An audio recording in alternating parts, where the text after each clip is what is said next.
अस्सलाम वालेकुम दोस्तों, पोर्टफोलियो स्ट्रॉन्ग बनाना है तो सिर्फ कैलकुलेटर और गैस नंबर गेम बनाकर काम नहीं चलेगा।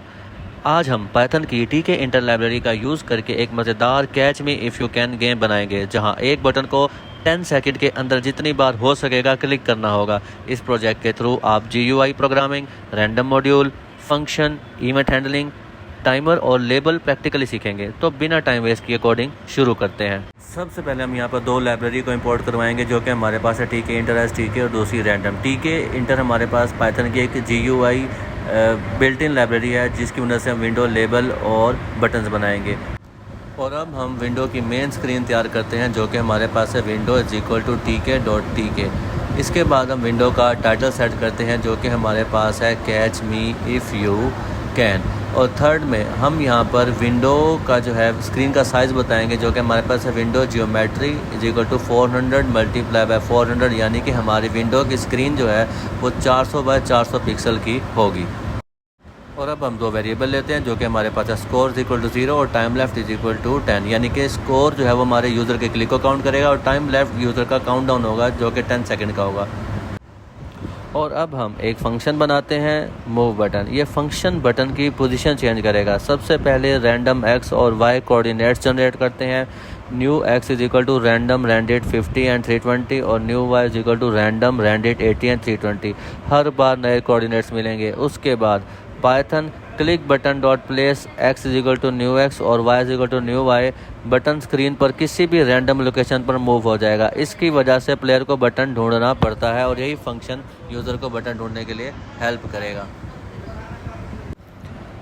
अब जब यूज़र बटन पर क्लिक करेगा तो टारगेट क्लिक ये फंक्शन एग्जीक्यूट होगा। सबसे पहले स्कोर में 1 ऐड होता है, स्कोर प्लस =1। उसके बाद स्कोर लेबल अपडेट होता है और फिर बटन दोबारा रैंडम लोकेशन पर चला जाता है, मतलब जितनी फास्ट क्लिक उतना ही ज़्यादा हाई स्कोर। अब गेम का सबसे इम्पोर्टेंट फंक्शन अपडेट टाइमर। हम यहाँ पे एक फंक्शन बनाएंगे अपडेट टाइमर। ये हर 1 सेकंड के बाद एग्जीक्यूट होता है। सबसे पहले टाइमर में 1 सेकंड माइनस होता है, टाइमर लेफ्ट -=1। उसके बाद लेबल अपडेट होता है और फिर ये लाइन window.after 1000 अपडेट टाइम। इस लाइन का मतलब है 1000 मिलीसेकंड, यानी 1 सेकंड वेट करो और फिर इसी फंक्शन को दोबारा कॉल करो। इसी तरह टाइमर कंटिन्यूसली अपडेट होता रहता है। अब बात करते हैं गेम ओवर की। जब टाइमर 0 हो जाता है, प्रोग्राम चेक करता है और फिर क्लिक बटन प्लेस फॉरगेट ये बटन स्क्रीन से हाइड कर देता है। और जब लेबल की जगह मैसेज होता है टाइम्स अप, यानी गेम फिनिश। अब हम दो लेबल्स क्रिएट करते हैं। पहला है स्कोर :0, जो प्लेयर का स्कोर शो करेगा, और दूसरा टाइम लेफ्ट :10 सेकंड, जो काउंटडाउन टाइमर पर डिस्प्ले करेगा। गेम के दौरान ये दोनों कंटिन्यूसली अपडेट होते रहेंगे। अब हम GUI के कंपोनेंट्स क्रिएट करते हैं। सबसे पहला काम हम स्कोर लेबल बनाते हैं। Score label = TK, window text score 0, font Arial 16, score label pady 5। यहाँ TK लेबल एक टेक्स्ट लेबल क्रिएट करता है। विंडो बनाता है कि ये लेबल किस विंडो के अंदर शो होगा। टेक्स्ट स्कोर का मतलब है शुरू में स्कोर 0 डिस्प्ले होगा। फॉन्ट एरियल से हम फॉन्ट का स्टाइल और साइज सेट करें हैं। और पैडी 5 लेबल को विंडो के अंदर ऑटोमेटिकली प्लेस करता है और ऊपर नीचे 5 पिक्सल की स्पेसिंग दे देता है। अब हम यहाँ पर टाइमर लेबल को क्रिएट करते हैं। Python timer label =TK window text, या ये लेबल प्लेयर को बताता है कि गेम में कितना टाइम बाकी है।